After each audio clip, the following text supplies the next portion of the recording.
She forgot to log out. Her inbox lit up. Last night was perfect. Same time next week. The bitch sent that while we were at dinner with my parents. I didn't flinch. I watched every message like it was evidence. Because this time, I wasn't just watching, I was collecting. The moment I knew something was off came in silence, no shouting, no tears, just a blue glow at midnight. Her laptop. She'd passed out early on the couch with that wine glass tilted like a question mark in her hand. I was walking to the kitchen when I saw the screen still lit. Gmail. Logged in. Ashley. I didn't mean to look, that's a lie. I absolutely meant to. Because she hadn't smiled at me in weeks, not in a way that wasn't rehearsed. And her phone had started living face down. But this was an invitation. The subject line read, "You left a mark, winky face." I sat down. My pulse didn't spike. I wasn't some idiot waiting to be surprised. I was tired. So I clicked. The thread was long. Dozens of messages. Some just hours apart. He called her Ash. Told her he missed the way she woke him up. Said her thighs were still on his tongue. She said she liked when he called her a bad girl. I scrolled in silence. He sent pictures, blurred enough to pass off as art but loud in intent. Bathroom mirror. Hotel bedding.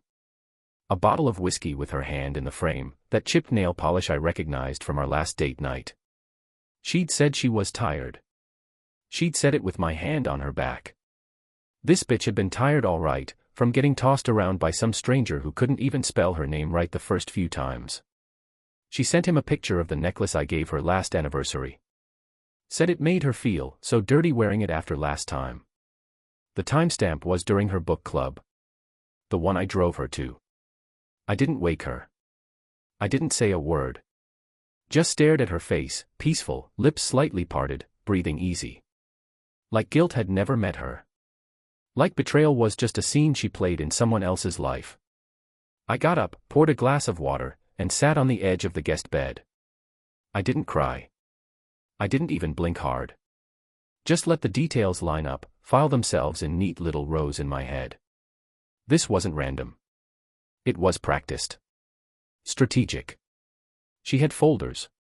Labels. Even a backup Gmail where she sent the raunchier stuff. She trusted Google Drive more than me. There was a chat transcript saved, something she must have copy-pasted from her phone. A fantasy they had. Roleplay. Something about me coming home early and her begging him to finish before I walked through the door. I read it twice. The second time, I imagined it. Visualized the furniture in the right places. Realized the dates matched weekends I had business trips. She didn't just lie, she designed it. Even her Netflix profile was rigged. She used it to leave little messages through shared watch lists, movies they picked for each other. Love and other drugs. Secretary. Unfaithful. Subtle. Rehearsed.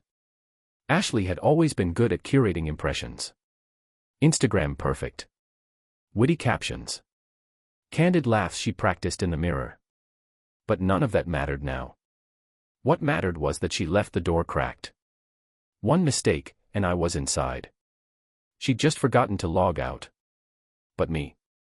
I'd finally logged in. And now I wasn't just watching. I was building something. By morning, I'd already copied everything. Screenshots. Email threads. The Google Drive dump. I labeled a folder June, rot, because that's when the messages started, and rot felt honest. She woke up hungover, mumbling about a headache. Said she needed a shower. I watched her stumble into the bathroom, that same necklace still on her collarbone. She didn't notice anything missing. Not yet. I played normal. Made her coffee. Even remembered the almond milk she liked. She kissed my cheek like habit, not affection. Her phone buzzed, and she didn't check it. That was new. Maybe she'd sensed something in my silence. But I was past emotion. I was studying her now.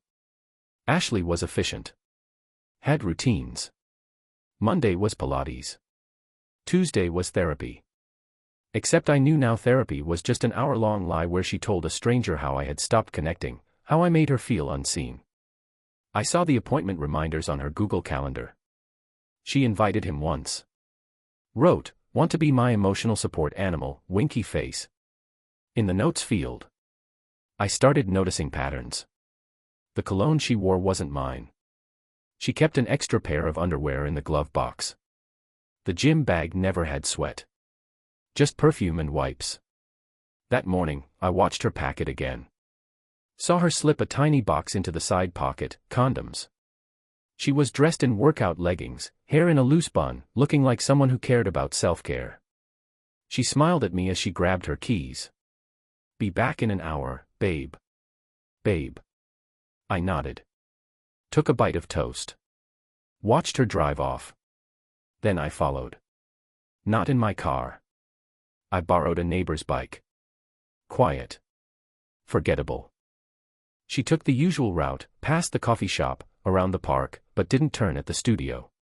She kept going. 10 more blocks. Then she turned into a residential area I didn't recognize. I stayed back, waited behind hedges and parked cars. She parked. A man opened the door. Mid-30s. Bearded. Slouchy joggers. He hugged her like he'd paid for her time. They kissed in the doorway. I didn't take pictures. Not yet. I didn't need to. I just etched it into memory. His hand on her lower back. Her laugh, not the one I knew, but a softer, breathier version she reserved for him. When the door closed, I stayed. Watched the house. Marked the number. Then I biked home. Ashley walked through the door an hour later, sweaty towel over her shoulder. "Pilates was brutal," she said. I nodded. "You look good." She smiled. "Thanks, babe." Later, I searched the property records. The guy's name was Ryan Keller. Divorced. Tech contractor. No kids. Clean social media, but lazy with privacy. He had an Instagram, public. And there she was. Not tagged, but visible in reflections. A wine glass here. A coat draped over a chair there. Ashley had been nesting. I knew now that this wasn't just lust. It was a second life. One where I didn't exist. And maybe that's what made it worse. She wasn't cheating out of need. She was rehearsing an exit. But I wasn't going to let her walk away clean. I wasn't just tracking her now. I was laying ground. And when I was done, she'd be the one left outside. 3 days passed. I didn't flinch once. Not when she called me babe. Not when she laughed at shows she used to hate. Not when she climbed into bed and rolled to the far edge, pretending distance was comfort. I was a mirror now, polished, reflective, blank. That scared her more than yelling ever would. She started testing me. Little things. Leaving her phone face up again. Letting notifications pop on her watch while cooking. I noticed a new password on her lock screen, 1 digit different. I cracked it within 5 minutes. Inside were messages. Edited threads. Only partial ones. Like she'd gone back and trimmed the timeline, made things seem innocent. Running late, sorry again, and, thanks for the talk today, you always listen. That kind of tone. Friendly, vague. She was pre-scrubbing her story. Which meant she felt something closing in. I started mirroring her language. If she mentioned self-care, I'd nod and say, "That's so important." If she ranted about emotional labor, I listened like a therapist with no notes. She'd say, "You've changed lately," and I'd smile just enough. Say nothing. Because I wasn't changing. I was calibrating. That Thursday, I watched her leave the house at 6 p.m. for a friend's art show. She wore red lipstick she hadn't touched in months, the one she called too loud for me. I waited 5 minutes, then I logged into our shared Amazon account. She'd bought that same lipstick again last week. Auto-shipped to a pickup locker near Keller's zip code. That was her mistake. She thought deleting messages was enough. But logistics. Logistics told the truth. There were other purchases. Men's shampoo. A phone charger not compatible with any of our devices. A copy of The Art of Loving by From. That last one nearly made me laugh. She was trying to intellectualize her affair. Turn it into a theory she could quote when it all collapsed. I printed everything. Clipped receipts to names. Compiled a timeline. Thursday 6 p.m., leaves for art show. 6:22 p.m., her car tagged by traffic cam turning west, wrong direction. 6:40 p.m., door cam snapshot from Keller's front porch. She was predictable. Almost lazy. But the part that truly broke pattern came that Saturday morning. She was humming. In the kitchen. Making pancakes. Whistling. It was her guilty mood. She always got domestic when she felt dirty. As if flipping batter erased bedsheets. Want strawberries in yours? She asked. Sure, I said. Thanks. She smiled. We should do a date night next week. Yeah. Let's plan something. She leaned across the counter, playful. Look at us, reconnecting. I held her gaze. It's nice. She kissed my cheek again. That night, she posted a picture of our dinner on Instagram. Caption, grateful. Always growing. Hashtag love and work. The bitch was laying groundwork. Public innocence. A digital alibi. What she didn't know, couldn't know, was that I had already scheduled a call with a divorce attorney. One who specialized in asset shielding and high-conflict exits. I'd opened a separate bank account. Changed my beneficiaries. I was days from the drop. She was building a second life. But I was designing her collapse. Piece by lying piece. Ashley started calling me love again. Not babe. Love. Like she was trying to sew old fabric onto a burned seam. We sat on the couch, her legs tucked under a throw blanket she never used before. She rubbed her foot against mine absent-mindedly while scrolling through her phone. I didn't look. I watched her reflection in the TV screen instead, the way her eyes flicked fast, the smirk that curled and vanished. She was texting him while curled into me. There's a kind of insanity in pretending not to know. But I needed it, her relaxed, her guard down. Because I was about to set a trap, and bait only works if the prey's comfortable. The next day, I left my laptop open. Gmail tab active. A fake draft open, halfway written. I think she's cheating. I have proof. What would you do? Then I left for groceries. When I got back, the tab was closed. She didn't mention it. But she was quieter. She didn't kiss my cheek. She started cleaning the baseboards at 10 p.m. Guilt looks like productivity when it panics. 2 days later, she suggested therapy. For us. I agreed. She booked someone local. Same office she used for her solo sessions. I checked the name, different therapist, same clinic. I showed up early. Had a chat with the receptionist. Told her I'd accidentally gotten a bill from Ashley's solo sessions. Asked if she could confirm dates, so we could sort insurance. She printed the summary. Ashley had never missed a session.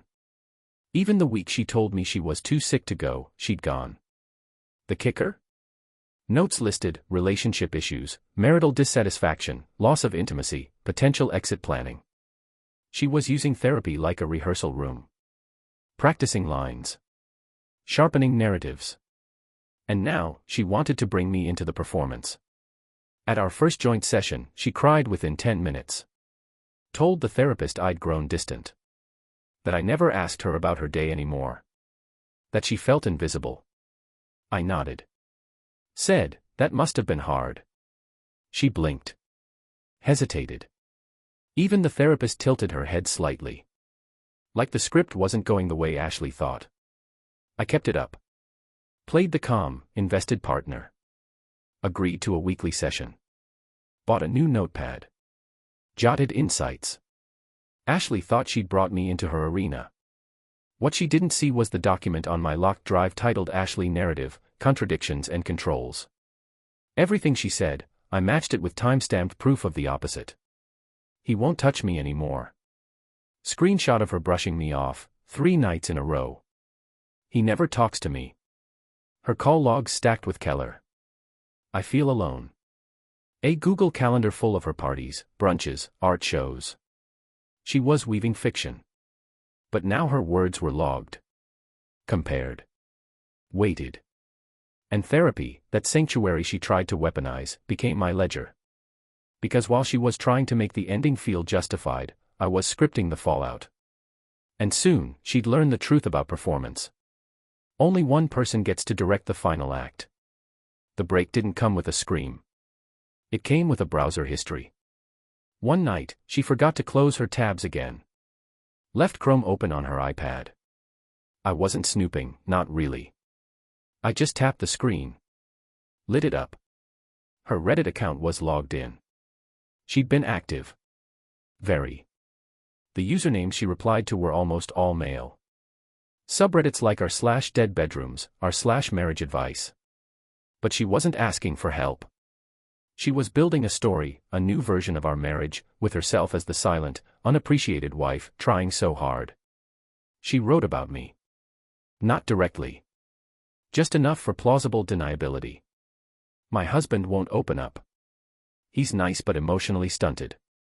We haven't had sex in months. Lies, half-truths, omissions stitched into sob stories. And the comments ate it up. You deserve better. Don't waste your best years. Sounds like he's checked out, why stay? One user DM'd her. I recognized the writing. It was Keller.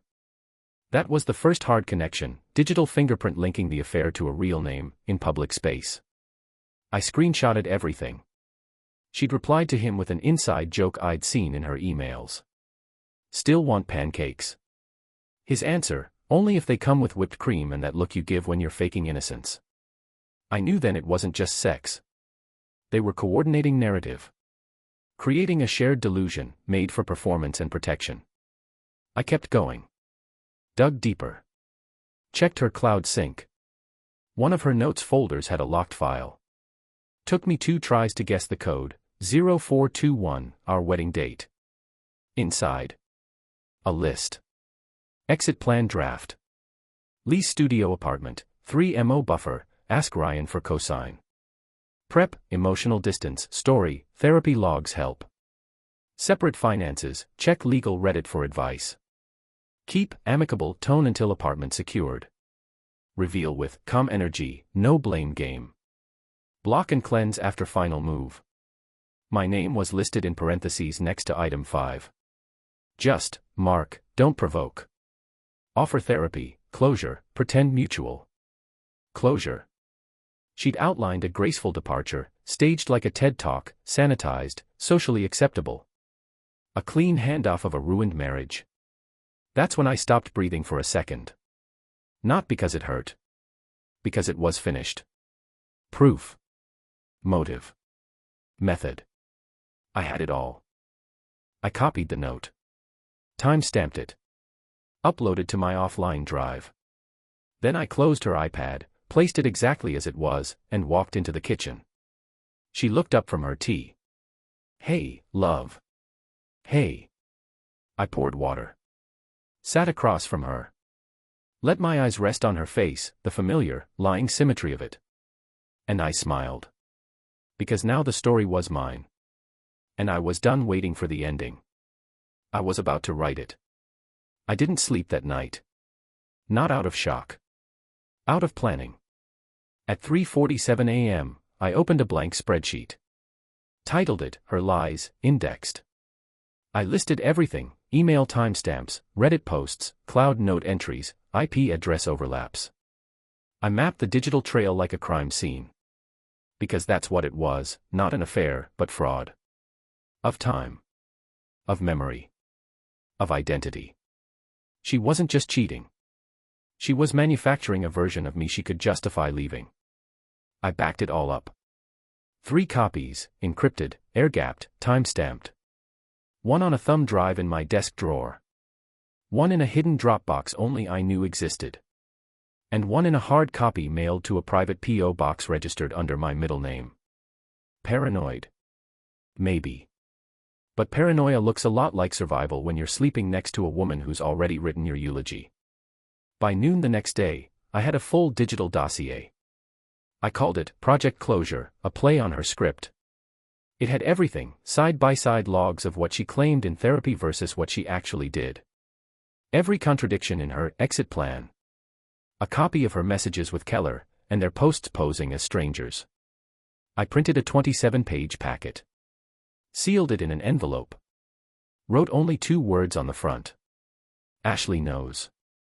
Then I placed it in her gym bag, right above the fake Pilates towel and the unused deodorant. That afternoon, I texted her, "Made you a shake. In the fridge. Missed you today." She replied with a heart emoji. At 6:40 p.m., I heard the front door. The sound of keys. Her usual heel click, lighter than normal. I watched her walk to the kitchen, open the fridge, smile. Sip. Then freeze. She looked at her bag. And paused. 10 full seconds before unzipping it. Then stillness. She didn't open the envelope. Just stared at it. That name, her name, staring back. The look on her face wasn't fear. It was calculation. She was running possibilities in her head.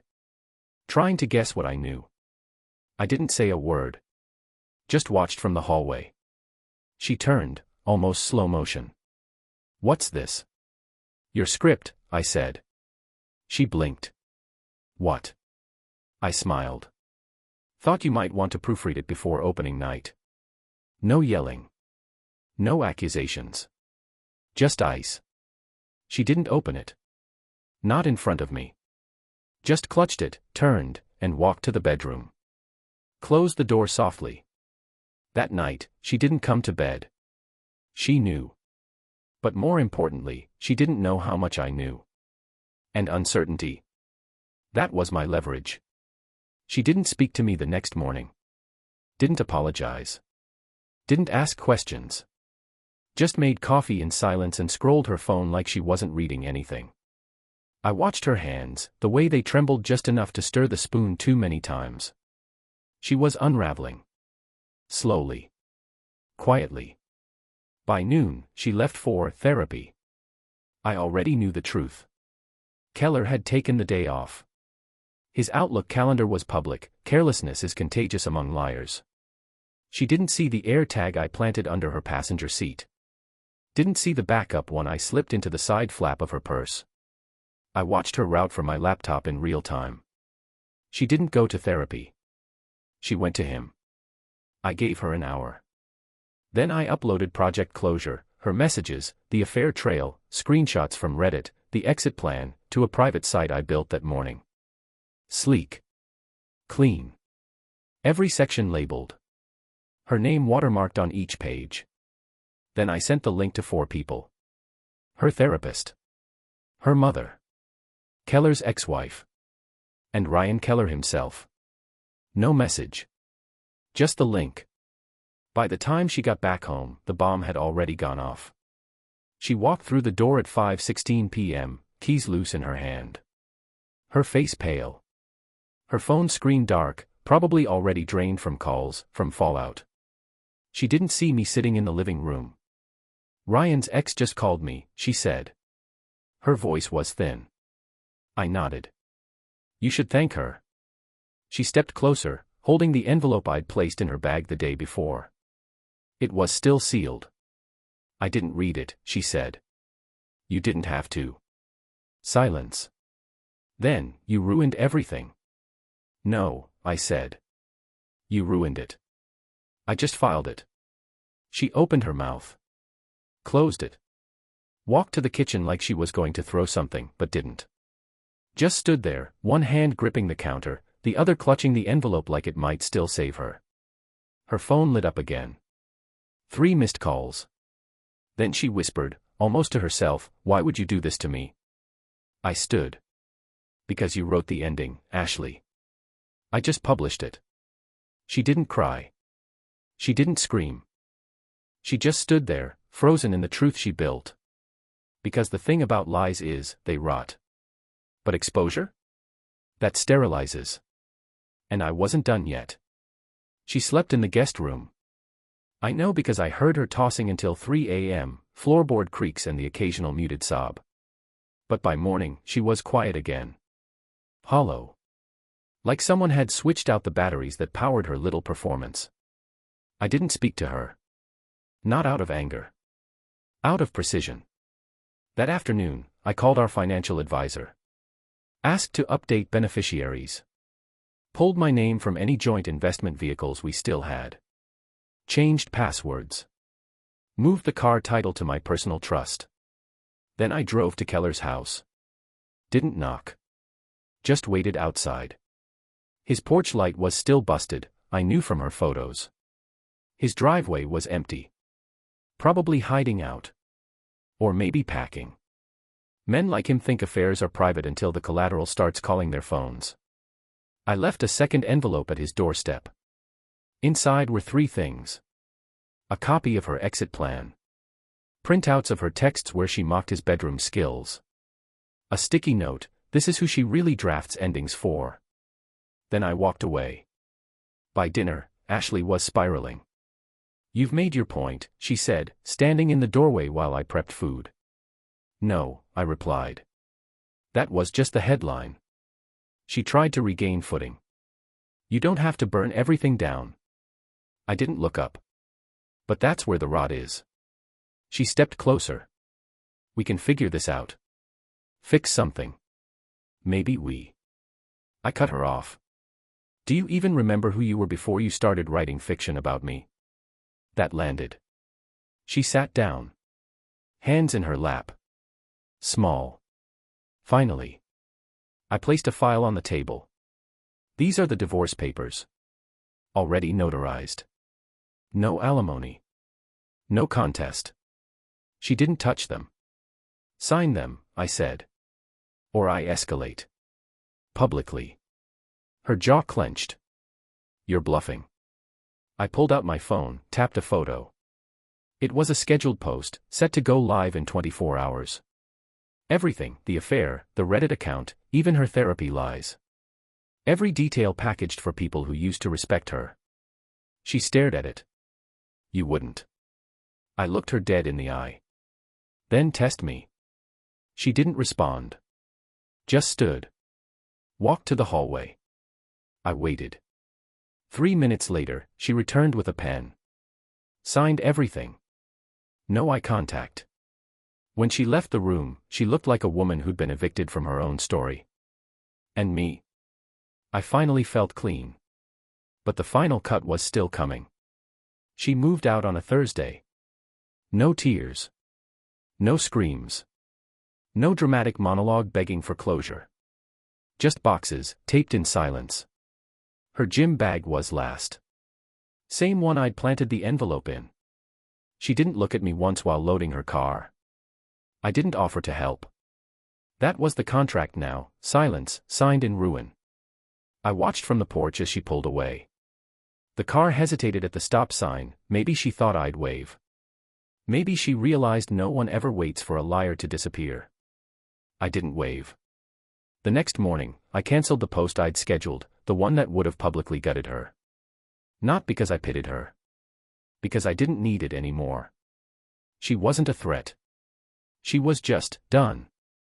Her therapist stopped responding to her messages. Ryan Keller deleted every trace of her from his socials, blocked her, even. Her mother sent a single text, "You need to be alone for a while. Figure out who you are." I saw the fallout in fragments. A voicemail left on my old number, sobbing, unrecognizable. A mutual friend saying she dropped out of book club. The charity board seat, revoked. Apparently, optics matter. I moved into a condo across town. No memories. No furniture she picked. No ghosts. Sometimes I catch myself expecting her laugh in the background of commercials. That fake little trill she used when she wanted to seem light. It never comes. That's the real ending. No confrontation. No satisfaction. Just stillness. I keep the envelope in a drawer. Unopened. Not because I need proof. Because I like the weight of it. A sealed record of what it took to unmake a lie, slowly, surgically. People ask if I'm dating again. I tell them I'm not sure what that word means anymore. They nod, offer soft smiles. They don't know. They weren't rewritten. They didn't have to watch someone turn love into a weapon, then act surprised when it fired back. The house sold last week. Full asking. I left behind one thing, a note in the drawer under the stove. Check the browser history. Not for her. For whoever comes next. Because some mistakes leave digital shadows. And some stories end not with forgiveness, but with clarity.